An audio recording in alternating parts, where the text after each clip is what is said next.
இறை தூதர்களில் ஒருவர், கடவுளால் கேட்கப்பட்டவர், பிரபஞ்சம் கண்டெடுத்த நவரத்தினம், ஜோதிடத்திற்கு கிடைத்த சந்திரமௌலி, அரங்கநாதனே கொண்டாடிய உறவாளர், ஜோதிட பூஷன், வாஸ்து பரிகார சக்கரவர்த்தி, பலர் வாழ்வில் ஒளி தரும் பௌர்ணமி ஒளிக்கதிர், இன்னும் வர்ணிக்க வார்த்தைகள் கோடி, என்றும் நாங்கள் அனைவரும் உங்களை தேடி.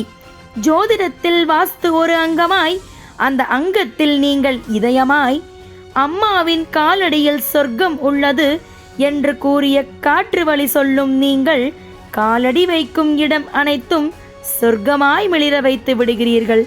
பரிகாரம் தந்து வல்லுனராய், வித்தகராய், வழிகாட்டியாய், கரம் கொண்டு கரை சேர்ப்பவராய் நீங்கள் பயணிக்கும் இந்த பாதை உங்களின் சேவை தொடரட்டும். இந்த வையகத்தில் உயர்திரு இஸ்மாயில் ஐயா அவர்களை சிறப்பு விருந்தினராக வரவேற்பதில் பெருமிதம் கொள்கிறது தர்மசாஸ்தா ஜோதிட வித்யாலயா.